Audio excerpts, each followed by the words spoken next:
दोस्तों डीआई में बहुत जगह आपको इस टाइप की कैलकुलेशन करनी पड़ती है, जैसे कि 171 is approximately what percent of 474, right. ये एक एग्जांपल है। तो इनको हम अप्रोक्सीमेटली कैसे करें, आइए देखते हैं, समझते हैं। देखो 171 हमको निकालना है कि 474 का कितना परसेंट है, राइट, यही निकालना है। तो आइडियली तो मुझे कैलकुलेशन कुछ इस तरीके से करनी चाहिए कि ऊपर लिख दिया मैंने 171, नीचे लिख दिया 474, मल्टीप्लाई किया 100 से। अगर हम इस तरीके से कैलकुलेट करेंगे, इसको डिवाइड करेंगे, बहुत समय लग जाएगा, राइट। तो अप्रोक्सीमेशन कैसे करें यहाँ पर, और ऑप्शंस की हेल्प से कैसे इसका आंसर निकालें, वो देखते हैं। तो सबसे पहले हमने देखा कि यहाँ पर बेस है 474, है ना, और जितने भी ऑप्शंस हैं वो लगभग 40% के आसपास हैं, है ना? तो मैं इसका 40% पहले निकालता हूँ। तो अगर मैं इसका 40% निकालूंगा तो कितना आएगा, तो हमें ये पता है कि इसका 10% जो है वो है 47.4।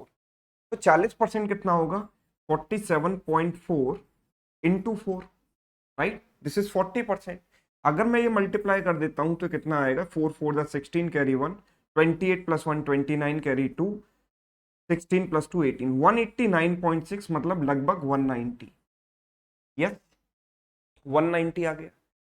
अब मैं जब ये देखता हूं कि 171 ऊपर लिखा हुआ है, 190 से कम है। अगर यहाँ 190 लिखा होता तो इसका एग्जैक्टली कितना होता, वो 40% होता, मतलब रफली 40% होता। लेकिन ऊपर 171 लिखा है, 190 ना होकर 171 लिखा है, यानी कि इसके 40% से कम है ये वैल्यू। 40% से कम है तो 40% से ज्यादा वाला ऑप्शन तो एलिमिनेट ही हो गया, है ना।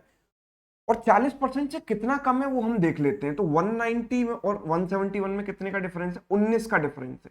यस, 19 का डिफरेंस है, राइट। अगर आप 190 में से 171 घटाओगे तो you'll get 19, है ना, ये उससे 19 कम है। और अगर 190 40% के बराबर है तो 19 जो है वो 4% के बराबर होगा। यस भाई, अगर 190 इज इक्विवेलेंट टू 40%, तो अगर मैं 0 से 0 कट कर दूं तो 19 इज इक्विवेलेंट टू 4%। यानी कि मैं ये कह सकता हूं कि मेरा जो न्यूमरेटर है वो इसके 40% से 4% कम है।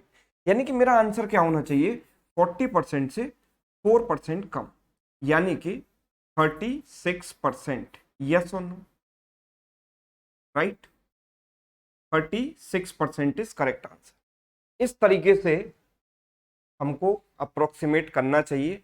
ये स्किल्स आपके पास नहीं है तो आप ये इस टाइप की चीज़ों की प्रैक्टिस कीजिए।